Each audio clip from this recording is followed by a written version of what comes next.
अगर इस तरह से स्माइल मेकओवर किया तो it will be a disaster. Hi, मैं हूं डॉक्टर नेहा छासटिया। मैं cosmetic dentistry and smile makeovers की स्पेशलिस्ट हूं and I am a conservative dentist.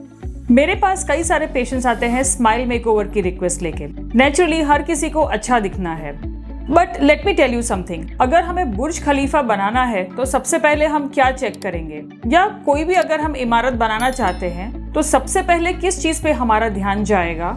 उसकी जमीन के ऊपर, द फाउंडेशन। अगर जमीन कच्ची है तो उसके ऊपर इतनी बड़ी इमारत नहीं खड़ी हो सकती है। सिमिलरली जब हम स्माइल मेकओवर की बात करते हैं तो हमें सिर्फ सामने के दांत नहीं, हमें सारे दांतों को देखना पड़ता है। We have to first make the foundation ready. So let me tell you one thing, smile makeover की जरूरत कब पड़ती है?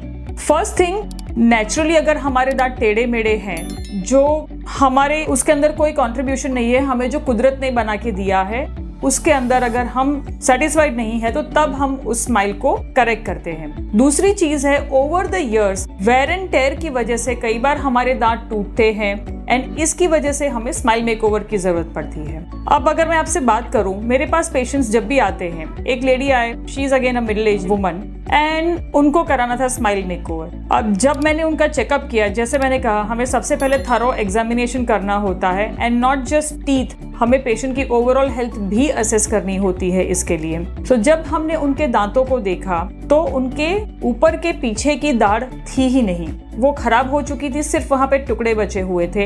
एक दाढ़ थी जो भी खराब थी, जो हमें इवेंचुअली निकालनी पड़ी। इन शॉर्ट, वो पीछे के दांत से चबा ही नहीं रहे थे क्योंकि पीछे दांत ही नहीं थे, वो सिर्फ आगे के दांतों से और छोटी दाढ़ से चबा रहे थे। इसकी वजह से उनके सामने के दांत खराब हुए थे।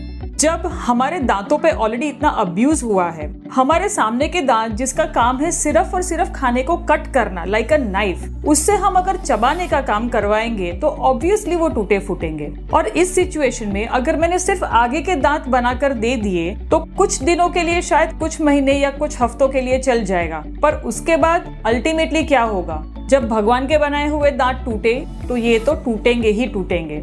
इसीलिए हमेशा सबसे पहले हमें ओवरऑल हेल्थ या फाउंडेशन पे काम करना होता है। दैट इज, जब भी पेशेंट हमारे पास स्माइल मेकओवर की रिक्वेस्ट लेकर आता है, हम उनके मुंह का प्रॉपर थरो एग्जामिनेशन करते हैं। जैसे मैंने आपसे कहा, अगर उनके दांत टूटने की वजह से अगर मेकओवर की जरूरत पड़ी है तो सबसे पहले तो रूट कॉज के ऊपर जाना पड़ता है कि दांत उनके टूटे क्यों, ऐसी क्या वजह है जिसकी वजह से उनके दांत इतने टूट रहे हैं। इस पेशेंट के अंदर जैसे पीछे की दाढ़ ही नहीं थी, कुछ पेशेंट्स के अंदर दांत तो सारे हैं पर दांत से दांत का जो कांटेक्ट है वो आइडियल नहीं होता। हर किसी के दांत एकदम आइडियल तो होते नहीं, हर किसी के दांत थोड़े बहुत टेढ़े मेढ़े होते हैं। अब इन टेढ़े मेढ़े दांतों की वजह से सपोज प्रेशर वर्टिकली जो आना चाहिए उसके बदले इस तरह से आएगा तो ये दांत पे नेचुरली वेयर एंड टेयर होने वाला है। सो ऐसी क्या क्या चीजें हैं जिनकी वजह से उनके दांतों में इस वक्त ये ट्रॉमा हुआ है, पहले हम वो असेस करते हैं। उसके बाद हम उस रूट फैक्टर को निकालने के ऊपर काम करते हैं। अगर मुंह में वेयर एंड टेयर है, कैविटीज है, शायद डीप कैविटीज है जहाँ पे सिर्फ फिलिंग से काम ना हो सके, वहां पे हमें रूट कैनाल करना पड़ सकता है। कुछ दांत अगर बहुत खराब है तो हमें उनको निकालना पड़ सकता है, उसकी जगह पे सूटेबल रिप्लेसमेंट हमें प्लान करना पड़ता है। It can be either implants